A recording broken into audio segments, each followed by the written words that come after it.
Okay. So continuing on, we were talking about hearing loss.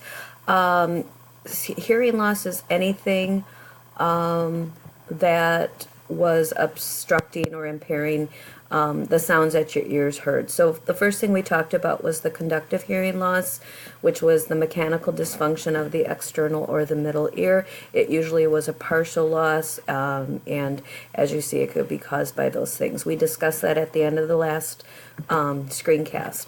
Now let's talk about sensorineural or perceptive hearing loss. This has something to do with the inner ear, or it has something to do with cranial nerve 8. Cranial nerve 8 is that olfactory nerve that has to do, or auditory nerve, which has to do with hearing. And it also can have something to do with the areas of the cerebral cortex that are specific to hearing or auditory function. What happens is there's an increase in amplitude may not enable person to understand words. So where we talked about if something is louder, we're going to hear it a little bit better. This is a case where if we have sensorineural hearing loss, we're not going to necessarily hear it no matter how loud it is. And it can be caused by presbycusis. And I told you that as we age, our hearing loss, our hearing gets a little worse. And that's caused by this gradual nerve degeneration. So the auditory nerve actually starts to degenerate. And it's called presbycusis. When we discussed the eyes last week, one of your words was presbyopia. And the older we get, usually around age 40 or so, our vision starts to decline. Sometimes it declines before age 40, but the average age is right about 40. So you can kind of assume that it's about the same age for when presbycusis starts. Also, ototoxic drugs can cause problems, and ototoxic, oto means ear, toxic means a poison or a danger or some kind of damage, causing a damage to. And there are drugs that can cause ototoxicity. One of the most common drugs is aspirin. That can cause problems with hearing, can cause ringing in the ears, but there are some other drugs out there that could affect hearing as well. Or you could have a mixed hearing loss. So we talked about the conductive hearing loss. We talked about the sensorineural hearing loss. We can have a combination of both of them happening in the ear at the same time. All right, so we talked about that inner ear is responsible. One of the functions is equilibrium. The labyrinth in that inner ear constantly feeds information to the brain about the body's position in space. So it's constantly telling your brain what your position is. So if you're leaning this way, or you're leaning forward, or you're bending down and you're getting up quick, your labyrinth is the one that feeds that information to the brain so that your body can adjust without getting dizzy. It's kind of like a line that determines vertical or depth. And the ear's plumb lines register the angle of your head in relation to gravity. So every time you turn your head or cock your head to one side or another, your labyrinth kicks in and helps to let your brain know how your body is positioned. If the labyrinth ever becomes inflamed, it can feed the wrong information to the brain, and then you'll get that stagger. And kind of a spinning or whirling sensation. Think about, and I know you're going to laugh at this, but I can't help it because I think everybody can relate to this at some point. If somebody's drunk, we kind of get off balance, and the labyrinth can be affected by that. So then, of course, then we're going to feel a little dizzy. We're going to feel a little off balance. That dizziness or that feeling of spinning is called vertigo. And we have two different types of vertigo. Not sure if I have those in the next slide or not. No, doesn't look like it. We have two different types of vertigo. Subjective vertigo and objective vertigo. Subjective vertigo is where the person feels like they are spinning. versus objective vertigo is where the person feels like the whole room is spinning. So remember those two words, subjective and objective vertigo. Otosclerosis, we talked about this a little bit. So if you think about arterial sclerosis, which we did talk about before, and I know you've had probably in anatomy and physiology or even in pathophysiology, that is where we have hardening of the arteries. So you can imagine that if this is your artery and the blood has to go through there, if we have a nice elastic vessel, it's going to open and close to allow that blood flow to go through. But if it's hardened, that blood flow is going to have to work harder to get through it. It's going to make it a little bit more challenging. So the same thing happens with otosclerosis. We have a hardening of the stapes specifically in the ear, and usually all of those ossicles, so all of those bones can get hardened, but sometimes the stapes can be the most affected. So it is a common cause of conductive hearing loss, and in young adults between ages of 20 and 40 years. So we talked about presbycusis. You'll see that more as the person gets a little bit older, but if they have otosclerosis where they have this hardening of these bones or these ossicles in the ear, it can actually start at age 20. So where the bones would vibrate to help make those sounds, if they get harder, they're not able to vibrate quite as much. They become more fixed, and that impedes that transmission of the sound. All right, some developmental things for you to think about. We'll talk about aging adults specifically.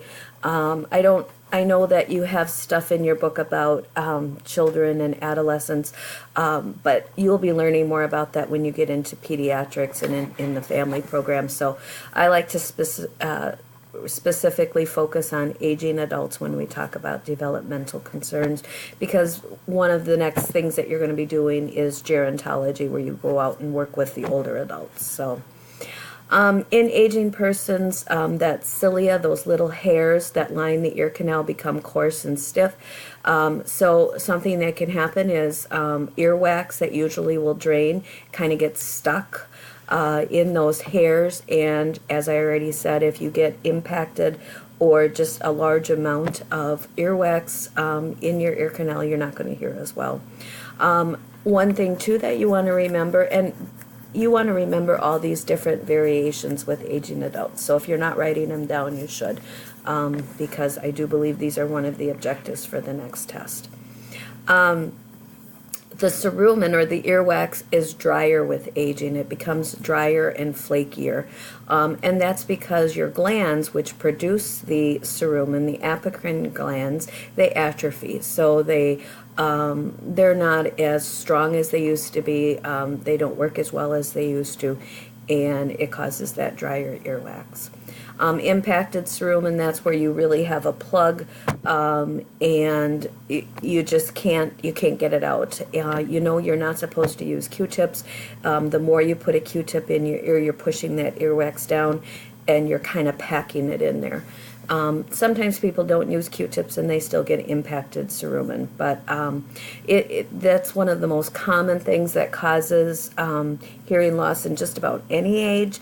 But because of that problem with the drier cerumen and those hairs becoming stiffer and coarser, it really affects older adults.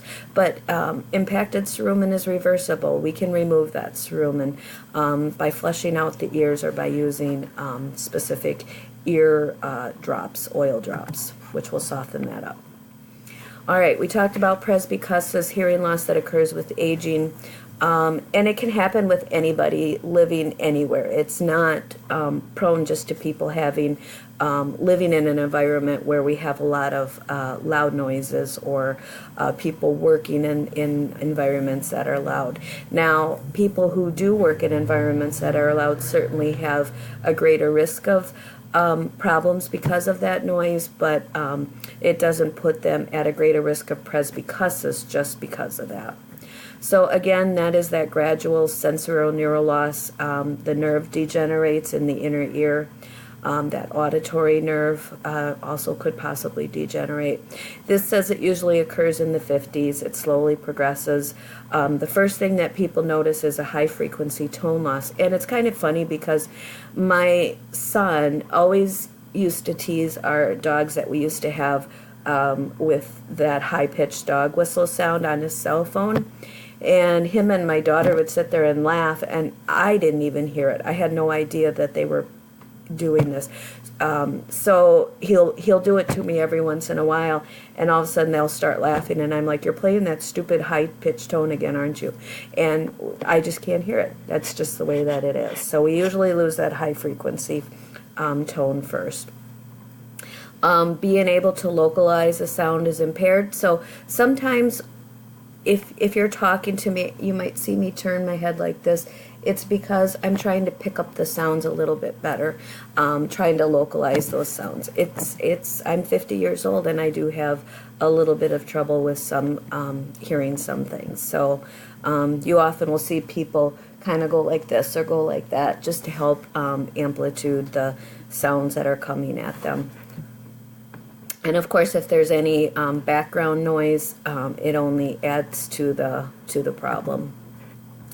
All right, culture and genetics. This is something that I want you to remember about cerumen or earwax. It is genetically determined. So the type of earwax you have is determined by your genes. There's two different types. There's the dry cerumen, and then there's the wet cerumen. Gray, flaky, frequently forms thin mass in the ear canal. That's the dry cerumen. The wet cerumen is more that honey brown or dark brown, and it's very moist. So when we talk about genetics, the wet cerumen occurs more often with Caucasians and African Americans, and the dry type occurs with Asians and American Indians. So important for you to know that, especially as you are examining the ears of different races of people. The presence and the composition of the cerumen are not related to poor hygiene. So remember that it isn't because people aren't taking good care of themselves. We produce earwax. Some people produce more earwax. If they are if they are Caucasian, African American, you might see more of that honey brown, dark brown, moist, which just is kind of ickier, and you think, oh, hygiene problem here, but it's really not. So subjective questions, things that we're going to ask about the earache, other pain in ears, talking about the location, the character, all of those things. These are all in your book. We don't need to go through them specifically. Asking them if they've had infections or any discharge. Have they ever had trouble hearing? And if they have, remember we're doing that symptom analysis. So this lists all the questions, and these come directly from your book as well.